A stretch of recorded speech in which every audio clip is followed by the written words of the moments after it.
Assalamualaikum warahmatullahi wabarakatuh. Anda pernah camping? Di mana Anda camping? Di pegunungan? Di hutan? Serta siapa Anda camping? Dengan keluarga Anda? Dengan teman-teman Anda? Bukankah nikmat rasanya? Ketika Anda camping, apa perbekalan yang Anda bawa? Biasa Ustadz, kita bawa tenda seukuran berapa yang akan ikut camping, kemudian mungkin bawa mie instan, kemudian bawa senter, bawa baju beberapa potong, ya bawa beberapa kebutuhan yang kira-kira bisa diperlukan ketika sedang camping. Saya ingin bertanya, ada nggak di antara Anda yang camping sambil bawa semen, ya, bawa semen, bawa pasir, kemudian bawa genteng, bawa batu bata, dan membawa sekian barang material untuk bangun rumah? Ada enggak? Duh, ngapain Ustadz kita camping? Kita ini mau camping atau mau bangun rumah? Kalau ada orang camping bawa seperti itu namanya camping nyeleneh Ustadz. Oh gitu ya, camping nyeleneh ya? Iya Ustadz. Sekarang saya katakan ternyata banyak di antara manusia yang hidup di dunia ini seperti orang yang sedang camping nyeleneh tadi. Mari kita dengarkan sebuah hadis yang dituturkan oleh salah seorang sahabat Nabi SAW yang diriwayatkan oleh Imam At-Tirmidzi dan dinyatakan hasan sahih oleh beliau. Kata sahabat Nabi SAW, pada suatu hari Nabi kita Muhammad SAW tidur dengan beralaskan sebuah tikar. Manakala beliau bangun, tikar tersebut membekas di tubuh beliau. Kelihatan tergaris-garis bekas tikar. Salah seorang sahabat berkata kepada Nabi SAW, wahai Rasul, apa tidak sebaiknya kami bikinkan kamu kasur yang empuk sehingga kamu bisa nyaman tidurnya, dan setelah kamu bangun dari tidur kamu tidak ada bekas apa-apa di tubuh kamu? Apa kata Nabi SAW? Mali walid dunia. Apa keperluanku di dunia ini? Kata beliau. Mali walid dunia. Apa keperluanku hidup di dunia ini? Ma ana fid dunia illa karakibin istadalla tahta syajaratin thumma raha wa tarakaha. Kata Nabi SAW, saya hidup di dunia ini hanyalah seperti seorang yang sedang melakukan perjalanan. Di tengah jalan dia bernaung di bawah sebuah pohon. Mungkin karena kepanasan, mungkin karena kehujanan, dia bernaung di bawah sebuah pohon. Setelah hujan itu reda atau setelah panasnya hilang, kemudian dia meninggalkan pohon tersebut dan berjalan kembali. Jadi Nabi SAW mengumpamakan hidup beliau di dunia adalah seperti orang yang numpang lewat.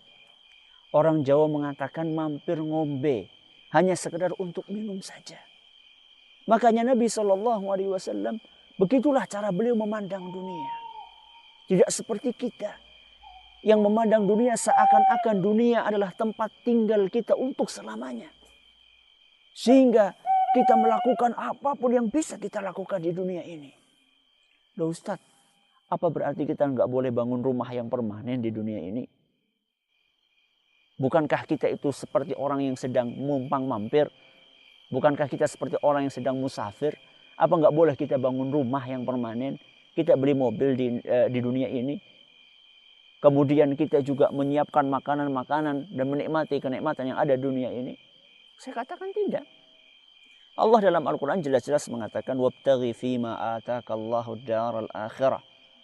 Carilah dengan nikmat yang Allah berikan kepada kalian negeri akhirat. Jadikan target utama kalian adalah akhirat. Wala tansa nasibaka minad dunya. Tapi kamu juga jangan lupa, kamu punya bagian di dunia ini.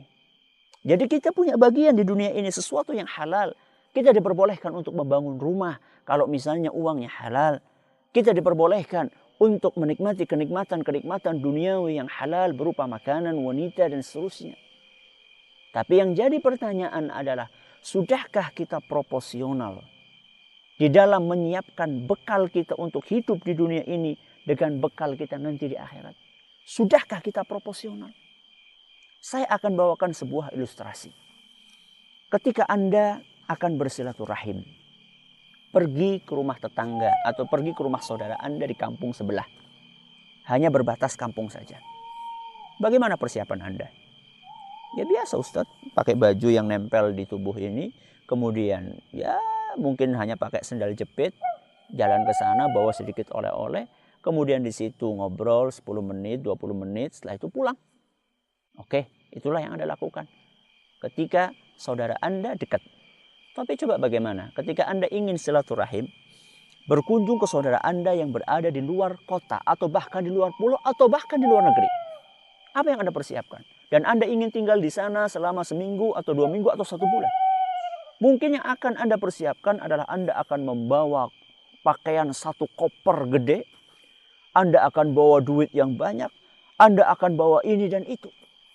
Kenapa Anda membedakan persiapan Anda ketika Anda berkunjung ke tetangga Anda atau ke saudara Anda yang berada di kampung sebelah dengan ketika Anda berkunjung ke saudara Anda yang jauh di luar pulau? Kenapa Anda bedakan? Padahal dua-duanya sama-sama saudara.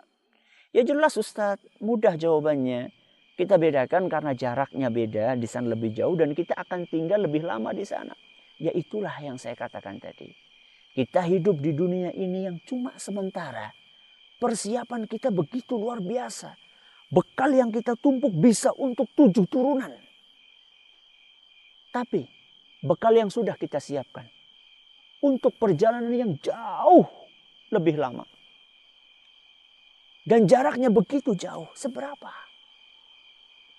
Kita bisa mengumpulkan bekal ketika untuk hidup di dunia ini yang cuma 60 tahun. Kita bisa mengumpulkan bekal sampai untuk 7 turunan. Sedangkan bekal kita untuk menghadap kepada Allah Subhanahu wa ta'ala di negeri akhirat nanti. Untuk berapa turunan? Bahkan untuk diri sendiri saja kita nggak cukup kadang-kadang. Kalau Anda pergi ke pasar, Anda membawa duit berapa? 50.000, 100.000? Pernah nggak Anda ke pasar bawa duit 1.000 perak? Pernah. Ya 1.000 perak buat apa Ustadz? Bawa duit 1.000 perak paling buat bayar parkir udah habis. Terus kalau Anda bawa duit 100.000, wah saya bisa beli daging, saya bisa beli sayur, saya bisa beli ini, bisa beli itu, masih sisa pula. Itulah kira-kira. Ketika Anda membawa bekal yang banyak, maka Anda bisa memilih apapun yang Anda inginkan. Ketika nanti kita ke alam akhirat nanti, apa bekal yang sudah kita bawa? Banyak orang pergi ke alam akhirat bekalnya apa? Bekalnya 4 rakaat dalam 1 tahun. Dia sholat cuma di Idul Fitri dan Idul Adha saja.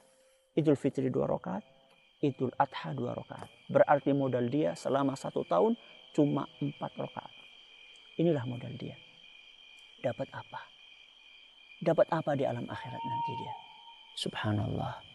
Maka mari kita berusaha untuk proporsional di dalam mengumpulkan bekal. Perjalanan kita di akhirat jauh sekali. Kita hidup di dunia cuma 60 tahun, 70 tahun. Setelah itu kita mau kemana? Setelah itu kita akan ke alam akhirat. Di alam akhirat sana 1 hari sama dengan 50.000 tahun di dunia. Maka perjalanannya jauh lebih panjang. Mari kita kumpulkan bekal sebanyak-banyaknya. Kita terus beramal dan beramal sesuai dengan ilmu yang diajarkan oleh Rasul Sallallahu Alaihi Wasallam. Jangan pernah kita menganggap bekal kita sudah cukup, karena bisa jadi amal yang kita lakukan belum tentu diterima oleh Allah Subhanahu Wa Taala. Terus kita beramal dan beramal mengamalkan firman Allah Subhanahu Wa Taala, wa'bud rabbaka hatta ya'tiyakal yaqin. Beribadahlah kalian kepada Allah sampai datang ajal. Ketika ajal datang, saat itulah kita berhenti untuk beramal. Sekarang waktunya beramal. Kata Ali bin Abi Thalib radhiyallahu anhu, "Fal yawma amalun wala hisab." Hari ini kita beramal, penghitungan belum datang. Ghadan hisabun wala amal. Tapi nanti di alam akhirat yang ada hanyalah penghitungan amalan dan tidak ada lagi kesempatan untuk beramal. Jangan sampai kita terlambat untuk beramal. Semoga yang sedikit ini bermanfaat buat kita semua. Wallahu ta'ala a'la wa alam. Wassalamualaikum warahmatullahi wabarakatuh.